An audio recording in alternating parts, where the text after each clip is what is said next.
Abang Coki. Assalamualaikum. Waalaikumsalam. Gimana, sehat, Cok?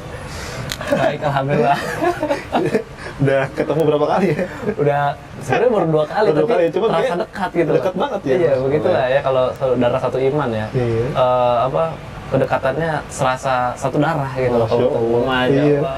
Terlebih lagi kita dulunya kita terakhir dari suku yang sama ya, Iya. Batak ya. Alhamdulillah. Misalkan marganya Nenggolan, antum apa nih? Saya marganya Simanulang. Simanulang, baik.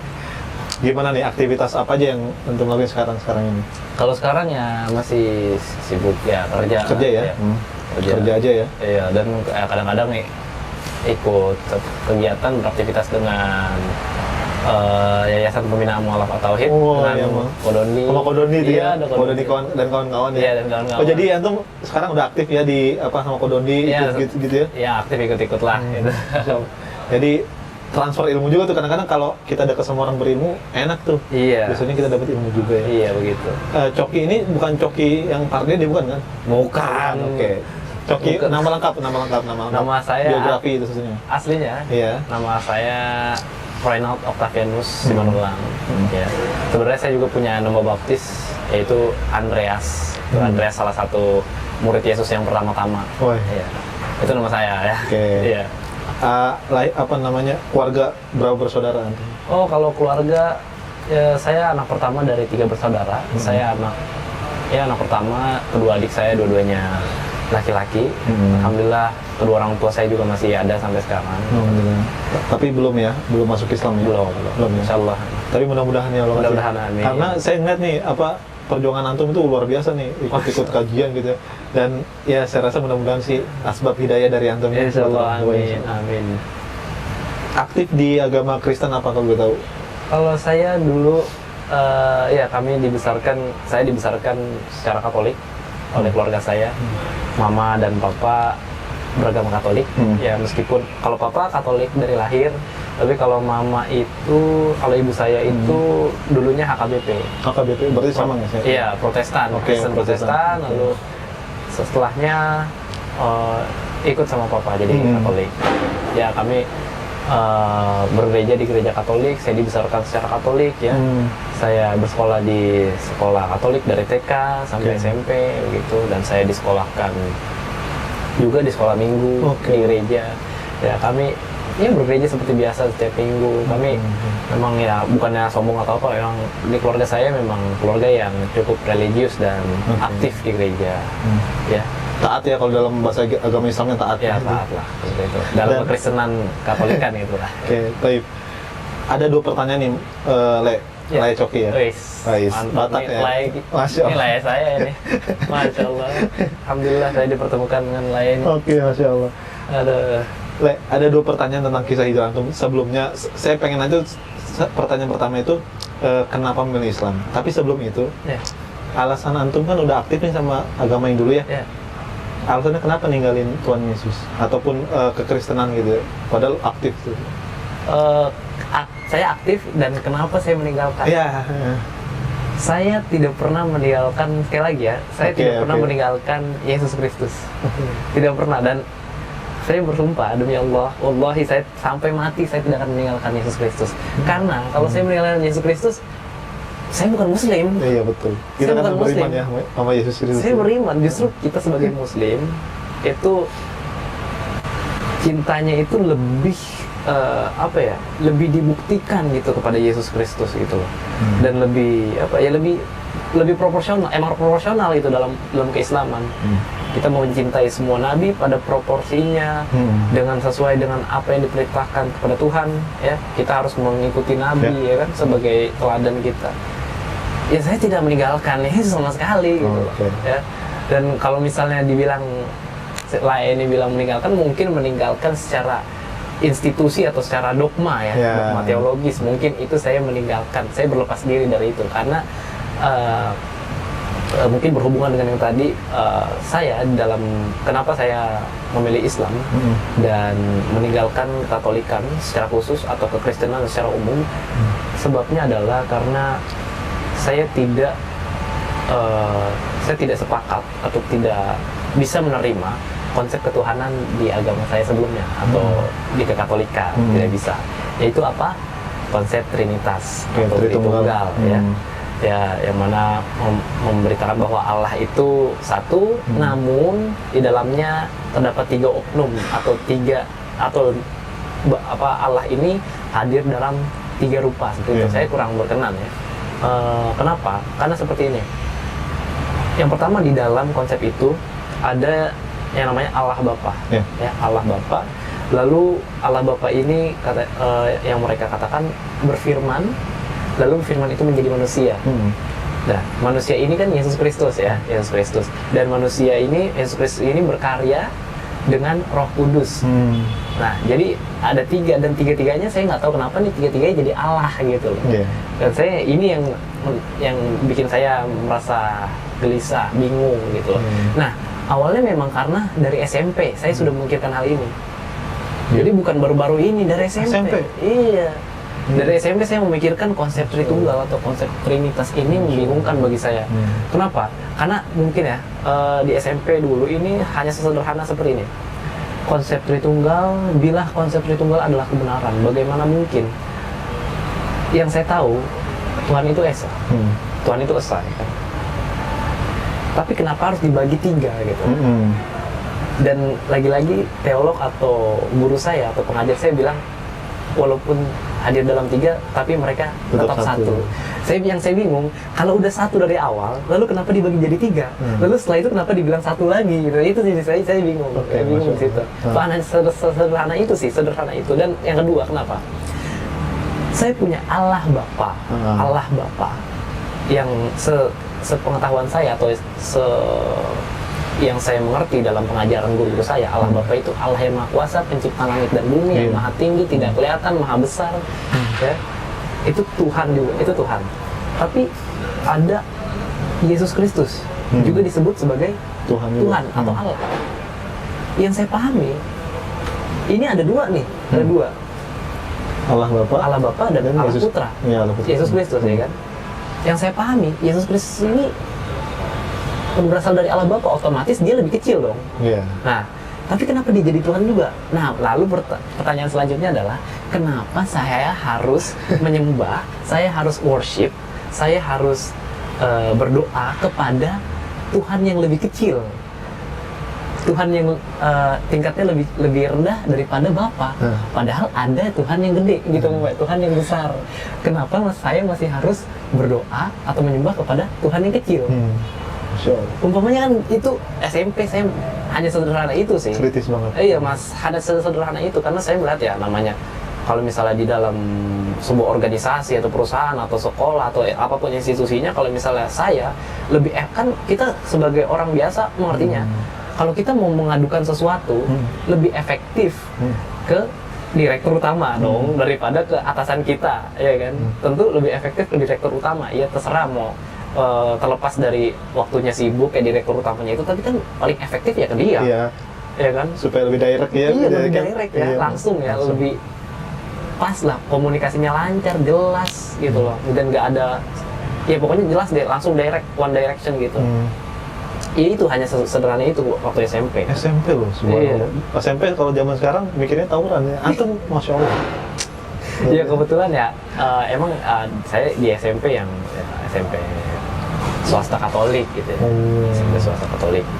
Ya memang saya akui memang saya dididik dengan baik, dengan disiplin yang baik. Kita tidak membabi buta ya, memang mereka positifnya seperti itu. Organisasinya baik, secara institusi rapi, bagus.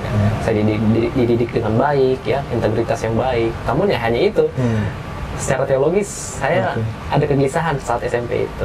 Gitu. Dari pertanyaan antum itu yang tentang Tritunggal tadi, ada nggak yang nanggepin gitu? Pernah diskusi atau gimana gitu? Nah, karena kan ada dalil juga bagi mereka nih, bahwa saya pernah dapat contoh gitu tentang Tritunggal itu kayak, mohon maaf ya, kayak rokok. Ada asap, ada rokok, ada tembakau. Itu kan disebut rokok kan gitu. Nah itu pernah nggak dapat yang diskusi yang kayak gitu? Iya, selain itu juga ada. Ada juga. Maaf ya kalau boleh, mungkin ada seorang yang dianggap dihormati di seberang di agama saya sebelumnya atau saudara-saudara kita Kristiani. Inisialnya BN lah gitu, inisialnya BN. Dia mengatakan Tritunggal itu bagaikan onde-onde. Aduh. Oke, gimana? Saya jadi bingung kenapa Tuhan dianalogikan dengan onde-onde, rokok. Apakah serendah itu gitu loh maksudnya? Dan ada lagi yang menganalogikan sebagai matahari. Jadi macam-macam lah gitu. Ya kalau untuk tadi pertanyaan lain tadi, untuk diskusi saya sejujurnya nggak ada nanya ke temen, nggak ada nanya ke guru, nanya orang tua, nggak, karena ya saya merasa saya masih kecil, masih bocah, masih anak kecil. Udahlah saya ikutin aja gitu kan. Saya makan juga masih dari orang tua saya. Saya juga masih sama teman-teman juga masih enak gitu gaulnya, seneng-seneng gitulah. Itu di SMP tuh. Beranjak dewasa saya lulus SMP. Lulus SMP, jadi dari TK, SD, SMP saya bersekolah di sekolah Katolik. Lalu beranjak dewasa di SMA saya bersekolah di sekolah negeri. Ya di situ saya sebenarnya seakan melupakan kegelisahan saya di SMP. Itu di SMP kan kelas 2 ya, kelas 2 SMP. Di SMA saya seakan melupakan kegelisahan saya di SMP. Jadi di SMP itu kan berarti ada pemikiran saya tentang idealisme ya. Idealisme, bahwa ketuhanan ini harus benar nih, kok kayak gini ya, clear ya. Di SMA saya melupakan hal itu. Di SMA saya ngelupain itu, kayaknya udahlah nggak penting amat, udahlah hidup jalanin aja, yang penting saya gini terus aja hidup. Nah, tapi di SMA itu saya dapat sesuatu yang alhamdulillah positif ya. Sejak TK sampai SMP saya dibesarkan secara Katolik dan di lingkungan yang orang-orangnya sama gitu loh, mungkin secara agama gitu ya. Orang-orangnya sama lah, seakidah gitu loh. Sekomunitas ya betul. Tapi kalau ketika saya bersekolah di SMA negeri, itu saya bertemu dengan orang-orang dengan berbagai latar belakang suku, budaya, agama. Ya. Teman-teman di satu kelas saya itu ada yang beragama Hindu Bali, Hindu Dharma, lalu ada yang Buddha, ya, ada yang Kristen Protestan juga. Kan saya ngertinya Katolik, ya kan. Ada yang Kristen Protestan juga, ada yang mayoritas Muslim. Nah, saya jadi mengerti. Jadi orang-orang yang berbeda agama itu mereka bukan orang yang jahat ya. Muslim, Buddha, Hindu itu ternyata ada yang baik, ada yang jahat. Ada yang bisa berbuat salah, ada yang bisa berbuat benar. Nah, pemikiran saya mengenai orang itu, publik, mengenai orang-orang yang tadinya saya menilai orang yang berbeda agama, khususnya Islam, Muslim, yang tadinya saya nilai buruk. Sempat nilai buruk? Ya, dari TK sampai SMP, ya secara nggak langsung lingkungan keluarga maupun lingkungan pendidikan membentuk saya seperti itu. Ya, walaupun nggak secara langsung ya. Ya meskipun ada pemimpin agama saya waktu itu pernah ada sedikit lah insight seperti itu. Nah, Islam iblis atau gimana ya gitulah gitu. Ya subhanallah ya. Ya udah pas waktu SMA itu ya dari yang tadi pemikiran saya buruk tentang Islam jadi netral. Nah, jadi ini saya di titik ini saya baru bisa berpikir kritis, berpikir objektif untuk menilai segala sesuatu di SMA itu. Nah, meskipun saya nggak mikirin yang tadi tuh, kegelisahan tadi tentang teologi tadi, saya lupain lah, biarin aja. Tapi saya sudah bisa berpikir kritis, berpikir seimbang, begitu. Itu di SMA. Lalu lanjut lagi, alhamdulillah saya lulus SMA dan saya berkuliah di salah satu universitas negeri, salah satu perguruan tinggi negeri di Jakarta. Ya, qadarullah, alhamdulillah saya berkuliah di program studi psikologi. Ya, perkuliahan berjalan seperti biasa. Nah, tapi ada sesuatu, saya bersyukur dengan saya dikuliahkan oleh orang tua saya merasa, ini ada manfaatnya nih. Maksudnya di perkuliahan itu berbeda dengan sekolah biasa. Dan apalagi saya dikuliahkan di psikologi gitu ya? Di psikologi. Di program studi psikologi, yang mana psikologi itu adalah anak ilmu dari filsafat. Ya kan? Anak ilmu dari filsafat, ilmu filsafat itu ya kita untuk masalah halal haram segala macam nanti dulu. Tapi ilmu filsafat itu merangsang kita untuk berpikir. Merangsang untuk berpikir. Kenapa seperti ini? Karena ini. Kenapa seperti ini? Karena ini. Saya jadi berpikir di situ. Yang pertama, perkuliahan itu cara berpikirnya harus kritis. Yang kedua, karena ilmu psikologi, saya semakin kritis gitu. Saya semakin banyak berpikir di situ. Nah, otomatis karena banyak kegiatan berpikir di perkuliahan itu, saya teringat, saya dulu pernah gelisah di SMP. Masya Allah. Masya Allah. Saya teringat, saya dulu pernah gelisah di SMP. Dan ditambah, saya bersahabat dengan seorang teman saya yang berbeda agama dengan saya dulu, ya, Muslim. Saya bersahabat, dan dia bilang ke saya kan Coki, dipanggil Coki. Cok, belajarlah agama dari sumbernya, dia bilang kayak gitu. Dia bilang gitu, belajarlah agama. Itu trigger bagus tuh, Masya Allah. Dari sumbernya gitu, dia bilang. Ya, saya pikir dalam hati ya, ya udah, emang kenapa sih gitu, ini urusan saya, agama saya, ya udah. Tapi dalam pikiran saya, iya juga sih ya, harus belajar juga sih ya. Nggak harus nggak boleh acuh ya, nggak boleh cuek ya terhadap agama ya. Itu yang nge-trigger saya, yang mengingatkan, yang itu semua tuh yang tadi saya bilang, itu yang membuat saya terpacu untuk oh ya, kayaknya saya harus belajar lagi, harus kembali memikirkan kegelisahan saya di SMP. Akhirnya saya memutuskan untuk belajar lagi. Saya mulai buka Bible lagi dari awal. Saya baca dikit-dikit, pelan-pelan. Oh iya nih, saya dulu pernah baca ini di sekolah minggu. Cerita ini mungkin nih banyak dah nih.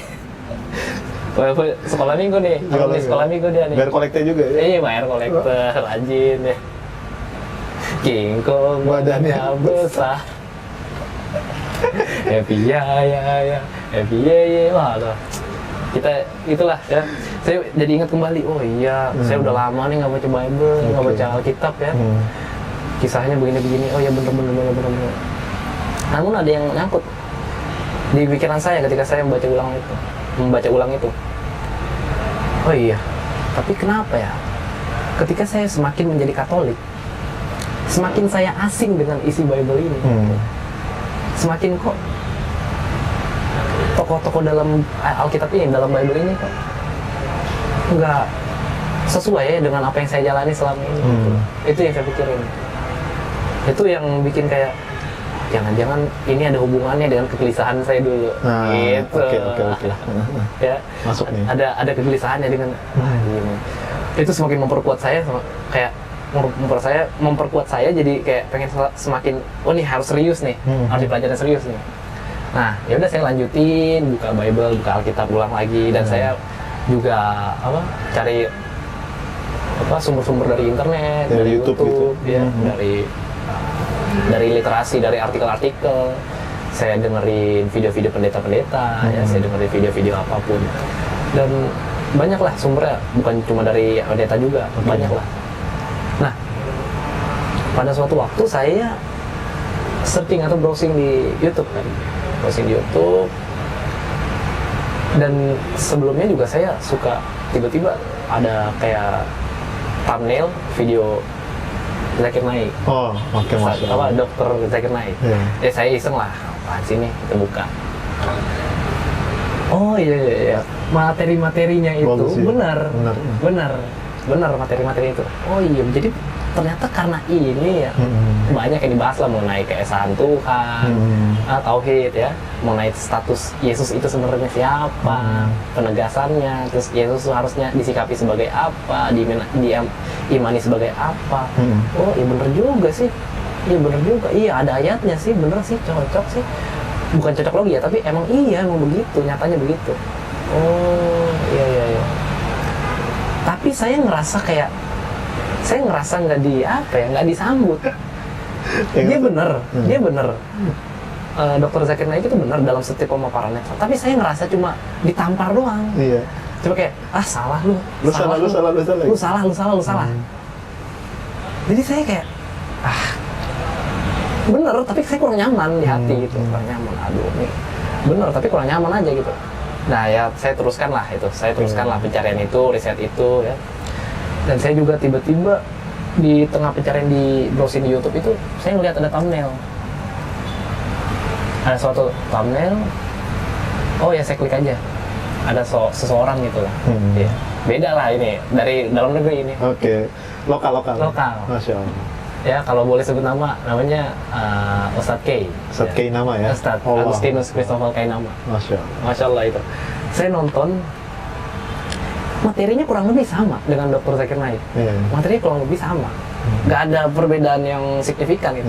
Tapi ketika saya dengerin dia, saya merasa dipeluk. Masya Allah. bukan ditampar. Masya Allah. Bukan hanya disalahin gitu. Iya, bukan disalahin. Saya dikasih tahu kebenaran, tapi dengan dipeluk, Dengan diajak gitu ya. diajak, disambut, diusap-usap kepalanya, seakan seperti itu saya. Padahal saya jauh dari dia. Oh, belum ketemu pada saat itu? Belum, Oke. saya jauh dari dia, cuma lihat YouTube gambar doang Oke, udah oke, gitu. oke. Tapi saya merasa disambut lah, karena mungkin dia karena mungkin dia memang mantan juga kali ya, mantan dari beragama Kristiani gitu. Ya saya rasakan itu dan lebih masuk ke saya. Oh iya, ternyata emang bener ini Masya Allah. begini nih. Dan selain saya nonton, saya juga cari lah. Oh, diiringi dengan baca juga ya? Diiring, baca. Saya nggak langsung telan aja. Saya uji juga maksudnya. Oh bener gak nih, bener gak? Oh ya ternyata bener semua. Tapi situ masih ragu, belum masuk Islam belum? Belum. Ini Itu keras udah juga ya? berapa? Mungkin ada sebulan atau 2 bulan terus, lama deh. Tapi Nggak sambil singkat. nontonin terus? Nontonin terus, iya. Seakan-akan kayak memperkuat saya. Oh iya ini bener. Saya nonton lagi. Oh iya ini bener. Oh iya ini bener. Ya udahlah.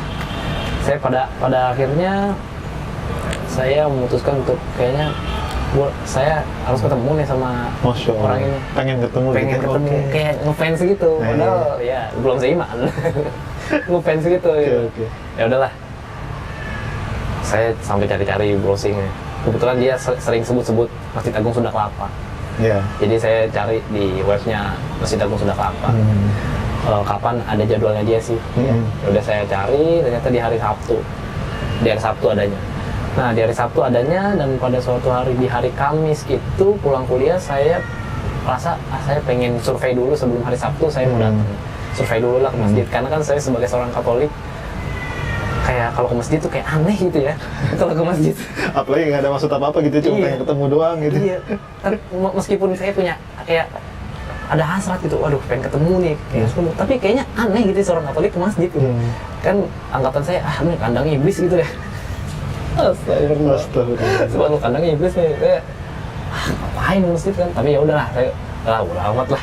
Yang penting jalan-jalan aja saya masuk ke masjid itu sudah kelapa gitu. Padahal tujuannya mau survei doang. Ya udah. Jalan-jalan. Lalu ada seorang ibu di situ yang ternyata memang yang bekerja juga di situ, staff di rumah sehat Basnas. Iya.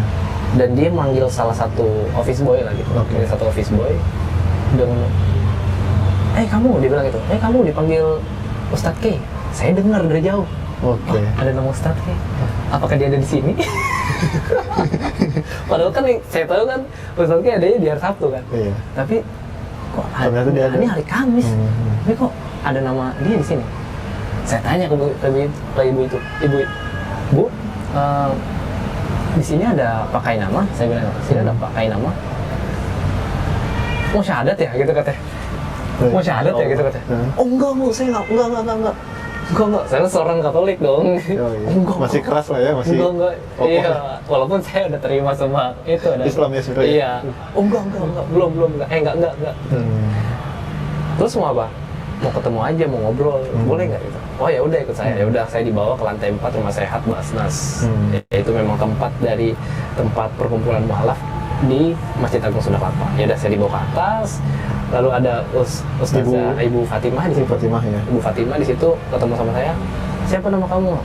Saya Coki Bu. Mau ngapain? Mau ketemu apa? Pakai nama, Ustadz kayak nama.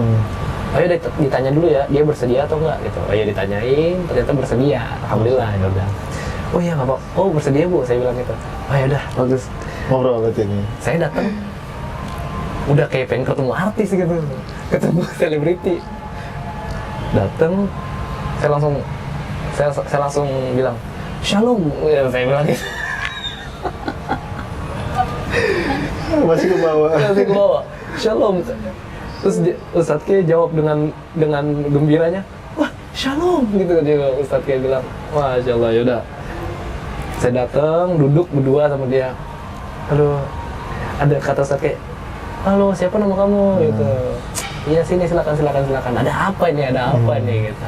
Saya bilang aja, iya saya mau tanya-tanya nih Ustadz gitu. Saya mau tanya tentang apa gitu katanya. tanya tentang apa gitu.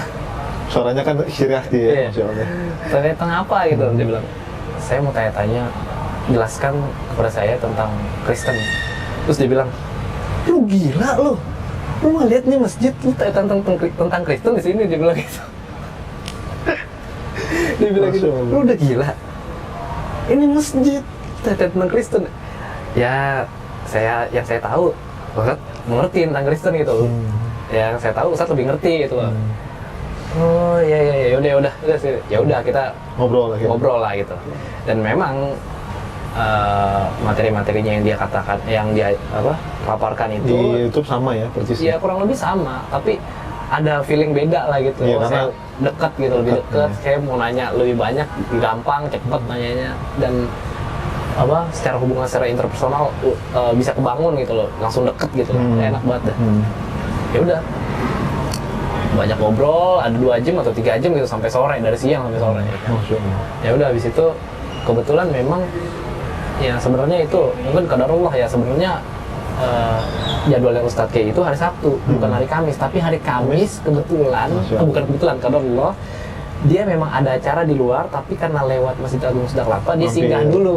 Oke, Masya Allah. Iya, jadi kan itu kan kita nggak tahu ya, mungkin cuma sebentar doang, tapi jadi lama gitu. Maksudnya saya ketemu kayak seakan kita dipertemukan gitu. Masya Allah. Masya Allah ya. Masya Allah. Saya rencananya mau hari Sabtu aja, tapi di hari Kamis dipercepat kan, seperti itu gitu. Ya kan, Masya Allah, itu yang saya syukur ya. Ya udah, di percakapan itu sampai selesai, sampai sore kita pulang sama-sama, turun ke bawah. Ya udah, dibilang lagi sama Ustadz, ya udah kamu kalau mau datang lagi nggak apa-apa, datang aja hari Sabtu. Iya. Nggak apa-apa, kita terbuka, nggak harus jadi Islam di sini. Dibilang gitu, itu yang saya pahami. Oh ya, ini orang memang bener-bener menyambut gitu loh, terbuka, merangkul gitu ya. Iya, datang aja Sabtu, nggak apa-apa, kamu nggak harus jadi Islam di sini, nggak harus Muslim di sini. Ya, ada di sini yang sering datang, dia setahun rutin ikut, tapi nggak ada syahadat di. Tapi tetap dari situ kita tahu ya bahwa memang di sini terbuka di Masjid Agung Sunda Kelapa itu. Ya, ini juga saya harapkan ya di semua institusi keislaman ya, institusi keislaman, yayasan, apapun, kita sebenarnya harus terbuka. Dengan bagaimanapun latar belakangnya, latar belakang budaya, suku, agama, kita harus terbuka. Justru dengan begitu syiar kita semakin luas gitu. Justru kayak gitu kan? Ya kan, Masya Allah. Ya udah. Ya, balik lagi ke cerita tadi. Ya udah, akhirnya saya pulang ya dengan gembira lah, dengan seneng lah. Ya udah, hari Sabtu saya datang lagi ya dengan pemaparan Ustadz K, dengan saya nyatot segala macam lah gitu, karena saya semangat lah gitu untuk belajar. Sabtu, terus besok lagi, setiap minggu pokoknya saya datang sampai ke pertemuan ketiga. Oke, Masya Allah. Pertemuan ketiga.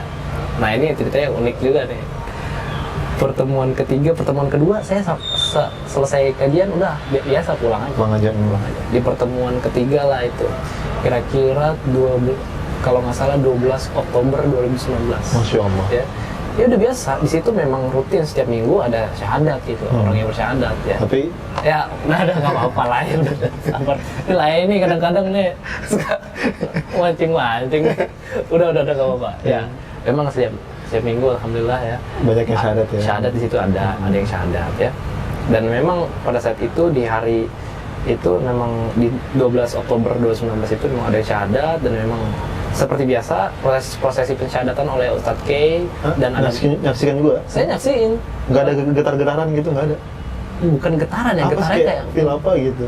Umpamanya sebenarnya getarannya udah dari kemarin, tapi tinggal decisionnya keputusan gitu loh, kayak formalitasnya gitu loh umpamanya. Kalau di hati mah kayak ya udahlah ya. Tapi kalau formalitasnya itu loh ya. Terus ya udah saya ikutin aja, ya udah. Jadi saat nyaksiin begitu, saya masih Katolik. Nyaksiin seperti biasa sampai habis, terus ada pembinaan segala, ada materi ya kan, biasanya setelah disyahadatkan dikasih penguatan segala macam. Ya udah sampai selesai kegiatan itu, sang mualaf ini pulang. Nah, saya nggak mau pulang karena saya merasa ini teman saya nih, ini teman saya. Kami mencintai sosok yang sama gitu, kami dari latar belakangnya kurang lebih sama gitu. Saya merasa ya ada ikatan lah gitu, akrab gitu loh. padahal baru bertemu berapa kali, tapi saya merasa aja gitu, ya udah saya nggak mau langsung pulang, saya merasa enak di sini, nyaman berada di masjid itu, ya udah. Terus ditanyain saya sama Ibu Fatimah. Tuh, orangnya tegas dulu. Iya. Terus, Warang-warang, tapi ya saya anggap itu sebagai ibu saya gitu. Dia bilang, kamu kesini mulu, sebenarnya kamu mau masuk Islam nggak sih? Gitu. Ditanyain, kamu sebenarnya mau masuk Islam nggak sih? Mau syahadat nggak sih kamu sebenarnya? Oh, ya gimana ya? Terus kata Ustadz, ya biarin kan, memang itu hidayah ya, itu hidayah ya, kata Ustadz kayak. Terus dia bilang ke saya, tapi kan kita nggak tahu besok kamu masih hidup atau enggak gitu. Masya Allah. Dia bilang kayak gitu.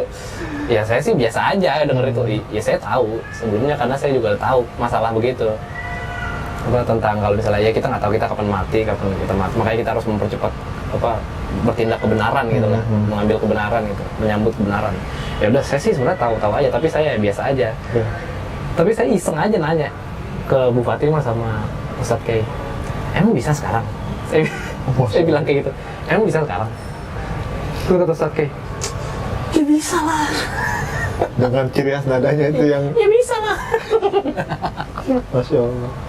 Lalu kata Ibu Fatimah, ngerjain aja lo. Ya udah langsung dia Langsung ketika ikrar segala, gitu iya bikin, ya ngurus segala lah gitu. Ya udah, ya langsung. Udah sepi itu. Udah sepi ya? Udah sepi. Masih privat berarti syahadat ya? Iya. Ya udah sepi, ya udah. Alhamdulillah saya di situ syahadat. Syahadat di situ, Allah. Di tanggal 12 Oktober 2019. Bersama Ustadz Kay nama Allah. Dibimbing syahadat oleh Suatu Ustadz kemuliaan Kay. nggak buat antum? Suatu kemuliaan nggak buat antum bisa diikrarkan syahadat oleh Ustadz Kay? Alhamdulillah, suatu ya momen yang luar biasa lah gitu loh.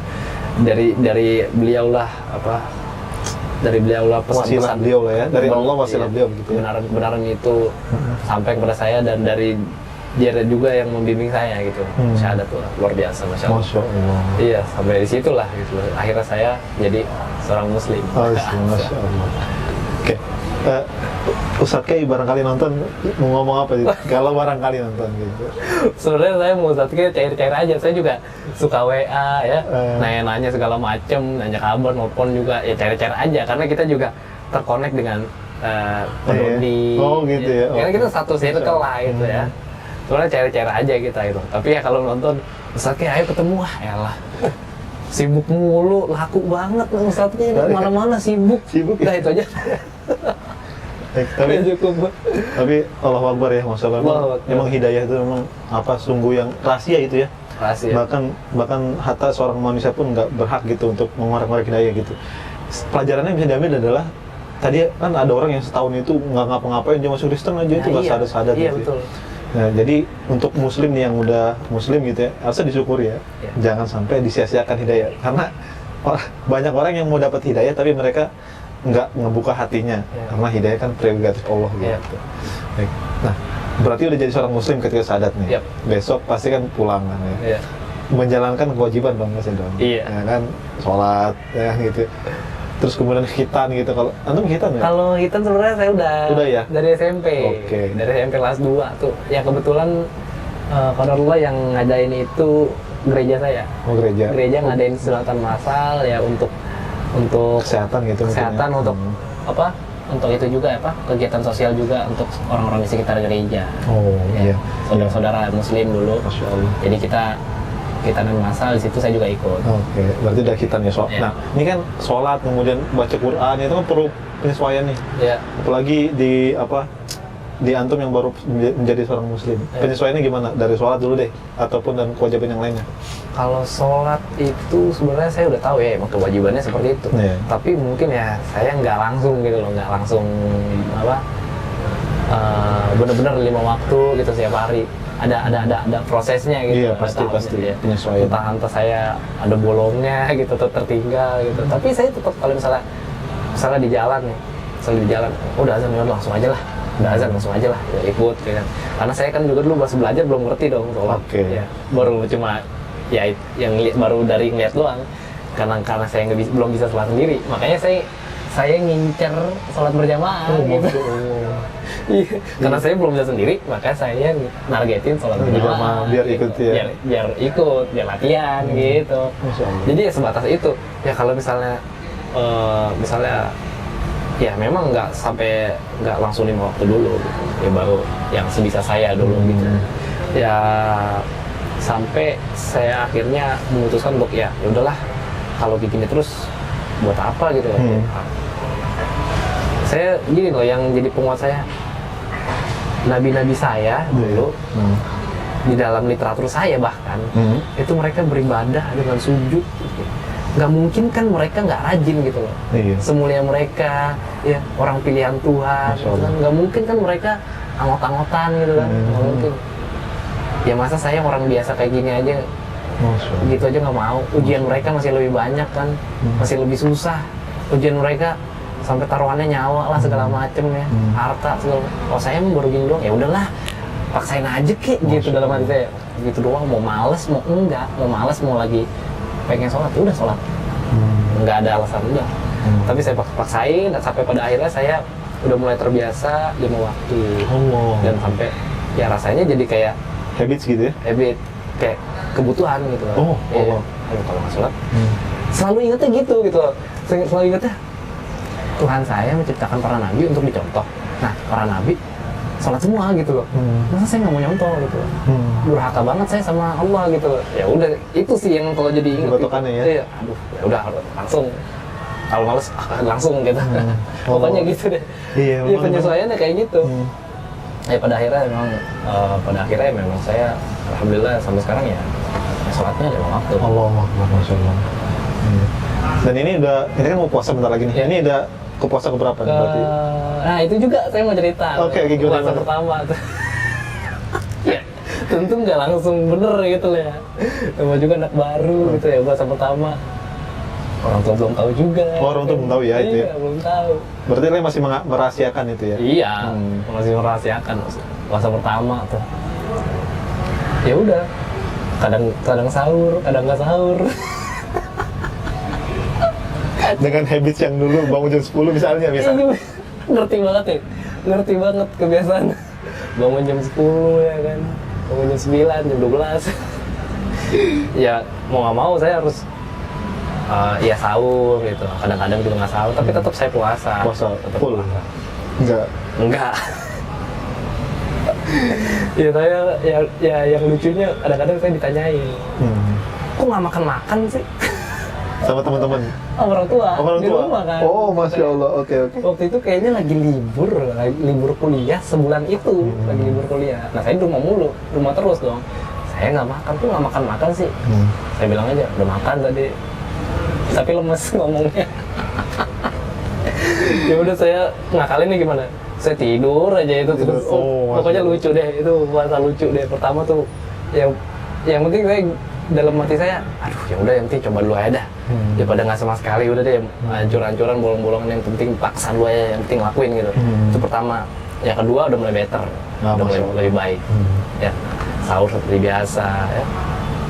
Ya udah mulai baik. Kalau yang ini itu yang ketiga nanti yang mana?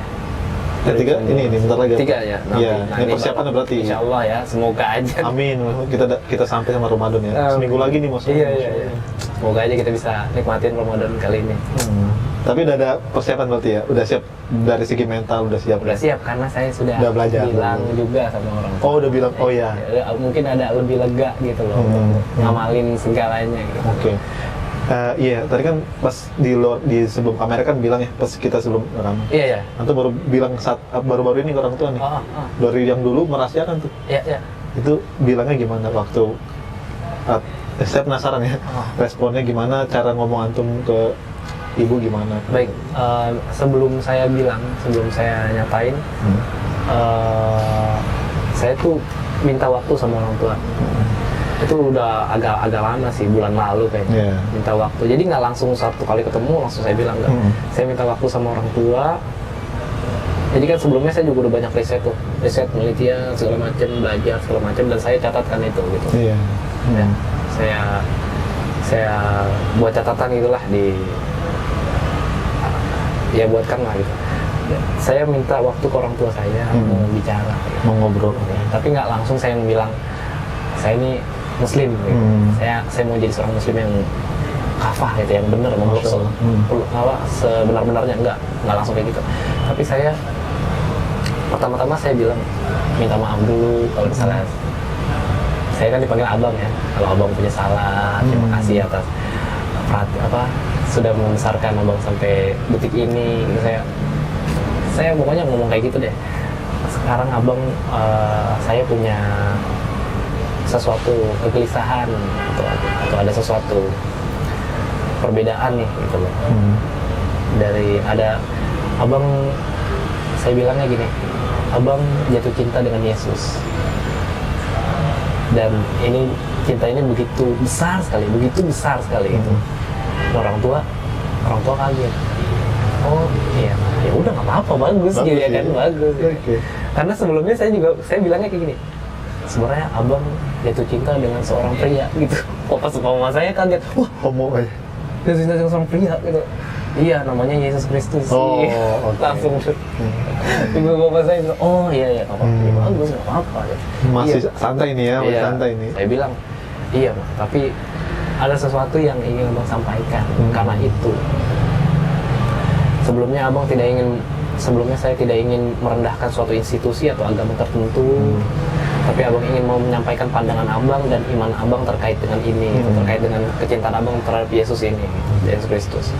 Ya udah, akhirnya saya di hari itu hari pertama ya, di hari itu saya mulai menjabarkan atau memaparkan apa yang selama ini saya pelajari. Iya. Seperti itu. Saya jujur, saya buka semuanya. Selama ini tuh sebenarnya saya ngapain aja, pelajari apa aja, saya utarakan di situ. Ya saya yang kurang lebih materi-materi seperti yang Satya itu. Ya, kurang lebih tidak ada perlawanan dari orang tua saya. Mereka memahami, ya, mereka mengiyakan, walaupun memang berbeda dengan dogma atau teologi di dalam Katolikan, memang berbeda. Karena saya membuka yang tadinya tertutup, saya hanya membuka yang tadinya tertutup, gitu. Dan ya gitu, itu nggak hanya satu pertemuan, dua. Lalu di pertemuan kedua, saya juga melakukan seperti itu. Di pertemuan ketiga, saya juga melakukan seperti itu. Dan akhirnya di pertemuan keempat, karena memang sudah habis materi saya, udah di penghujung, saya akhirnya mengatakan bahwa, Pak, di pemaparan itu saya memang memaparkan bagaimana Bible itu dengan jelas mengajarkan, atau di situ semua tertulis mengenai rukun iman dan rukun Islam. Entah di situ ada tertulis semua jelas bagaimana iman kita sebagai manusia harusnya bagaimana, dan bagaimana syariat yang harus kita jalankan. Masya Allah. Dari ibadah, ya dari ibadah, bagaimana kita harus berlaku dengan sesama, bersikap dengan Tuhan dan Nabi, itu semua banyak, dari mulai tauhid sampai kiblat.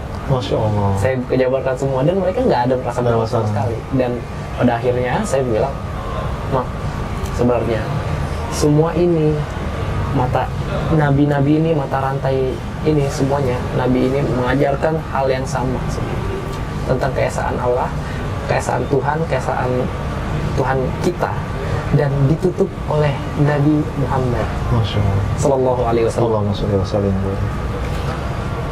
Terus kata ibu dan bapak saya, oh iya, memang dia nabi, tapi emang untuk umat Islam gitu. Tapi kalau buat kita kan enggak gitu, enggak begitu. Kita harus mengimani semua nabi. Masya Allah. Dan abang mau menjadi seorang muslim. Langsung ya dramatis tentu gitu. Dramatis ya. Orang tua saya nggak berkenan ya. Mereka semua sedih gitu. Mereka katakan mereka nggak terima dengan keputusan yang saya ambil, nggak terima dengan iman saya. Ya, saya bilang abang sebagai anak tidak akan memaksakan iman abang atau memaksakan pemahaman abang ke ibu dan bapak saya, karena memang ya ini iman abang. Kalau misalnya mama dan papa atau ibu dan bapak masih mau dengan iman masing-masing, ya nggak apa-apa, nggak ada pemaksaan gitu loh. Tapi ini berdasarkan dari pembelajaran atau penelitian saya gitu. Saya bilang ini pengalaman spiritual saya sendiri gitu, bukan karena pengaruh dari orang lain. Iya. Jadi entah orang lain ataupun mama dan papa tidak berhak untuk memengaruhi iman abang, Masya Allah. iman saya. Masya Allah. Ya, rasa sayang saya terhadap mama dan papa tidak lebih dari rasa sayang saya kepada Tuhan saya dan Nabi saya. Gitu, saya bilang kayak gitu. Jadi saya mencintai mama dan papa karena saya mencintai Allah dan mencintai para nabi. Karena mereka yang menginstruksikan saya untuk mencintai orang saya, maka saya mencintai orang tua saya. Karena itu. Jadi cinta saya kepada orang tua saya tidak melebihi para nabi, dan cinta saya kepada para nabi tidak melebihi cinta saya pada Allah. Jadi itu kan hierarki ya, urutan ya, ada prioritas ya. Makanya saya bilang itu, Mak. Dengan iman abang yang ini, abang bukan untuk ada tendensi untuk menjadi seorang anak yang durhaka. Justru dengan iman Islam ini, saya semakin dipaksa, semakin dituntut untuk memuliakan orang tua saya, untuk semakin menghormati orang tua saya, semakin lembut terhadap orang tua saya. Ya, saya bilang seperti itu sama orang tua saya. Ya meskipun mereka memang sekali lagi terus berulang bilang nggak terima. Seperti itu. Insya Allah ya. Responnya seperti itu kurang lebih. Iya. Tapi sekarang udah mulai menerima lah ya. Maksudnya udah mulai mungkin udah biasa mungkin ngeliat antum jadi seorang muslim gitu ya. Ya. Walaupun memang ada lah beberapa. Pasti Ya. Tapi after all yang penting pemahaman terhadap Islamnya nggak benci gitu sih yang penting ya. Ya, insya Allah sedikit demi sedikit dengan adanya saya di dalam keluarga saya bisa menjadi duta. Saya bisa menjadi representasi dari Islam ini Mudah-mudahan. di dalam keluarga saya gitu. Ya, insya Allah. Amin. Jadi mudah-mudahan minimal mewarnai gitu Iya. bahwa Islam tuh nggak buruk gitu ya. Iya. Baik, ini kita kan sudah hampir di penghujung acara nih, Masya Allah. Tadi ini runut banget nih ceritanya nih, Masya Allah. Itu kalau dibuat film kayak bagus, Masya Allah. Dibuat film. Masya Allah. Mungkin ini ada nggak kira-kiranya pesan-pesan untuk para mu'alaf? Pesan-pesan untuk para mu'alaf ini artinya Berarti mungkin motivasi. Barangkali mereka mengalami ujian yang kayak ini rasakan gitu. Oke. Seperti di orang tua kan biasanya gitu ya, sama keluarga gitu. Kalau untuk yang mungkin yang mu'alaf itu kan artinya yang dilembutkan hatinya ya. Berarti mungkin ada yang belum ya, ada yang belum syahadat. Kalau untuk yang seperti itu, saya cuma berpesan teruslah bergumul dalam doa, minta petunjuk pada Tuhan, minta ditunjukkan jalan yang lurus, jalan yang diperkenankan Tuhan kepada setiap manusia. Itu aja diminta. Itu yang belum mu'alaf tuh. Itu untuk yang belum memutuskan untuk bersyahadat. Oke. Meskipun dalam hatinya sedang bergejolak. Oke. Minta petunjuk terus, berdoa terus, dan teruslah mencari gitu. Itu untuk yang belum bersyahadat. Untuk yang sudah bersyahadat namun banyak ujian, ya memang seperti itu gitu. Itulah ketika kita keluar atau dibebaskan Tuhan dari kegelapan, dari belenggu kegelapan, ya memang seperti itu. Banyak ujiannya gitu, nggak akan mudah.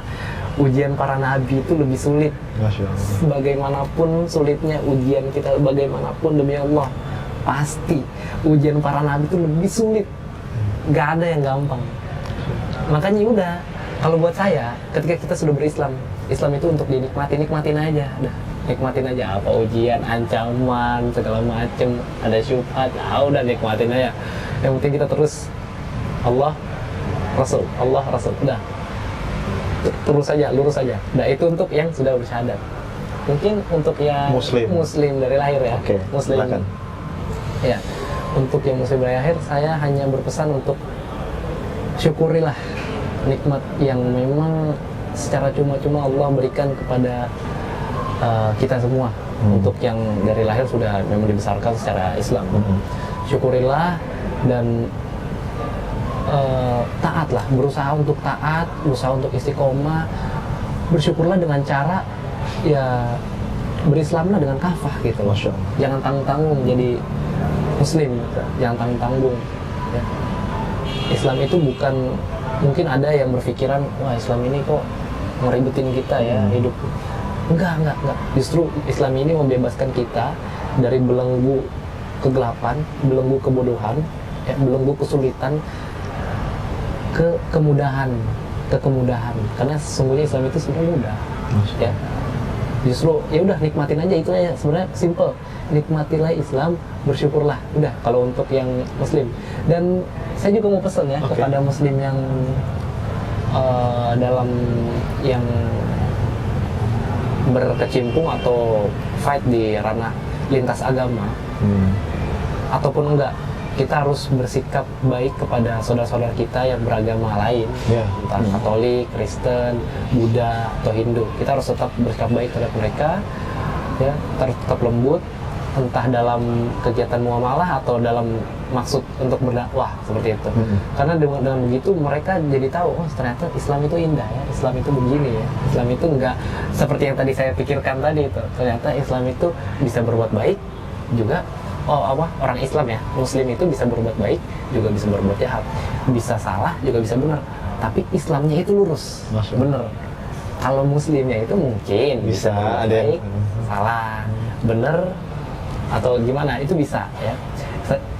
At least seperti itulah, minimal seperti itu. Kita berbuat baiklah, nggak memandang suku, budaya dan agama gitu. Ya pesan saya hanya itu aja sih, cuma itu aja sih cukup. Insya Allah. Ya. Itu dalam pesannya nih, Le, Masya Allah. Gimana tuh maksudnya? Dalam, maksudnya ya itu seharusnya bisa saya ingat sampai saya meninggal. Wah, Insya Allah ini Insya Allah yang terbaik saya nih. Allah Akbar. Syukur ya atas waktunya nih, Le. Jauh-jauh dari Kebun Jeruk ke sini. Waduh. Apalagi dari Cibinong ya. Ini bisa aja gimmicknya nih. Padahal dia dari Cibinong. Oke. Mudah-mudahan kita bisa ketemu lagi ya, Le, di Insya waktu Allah. dan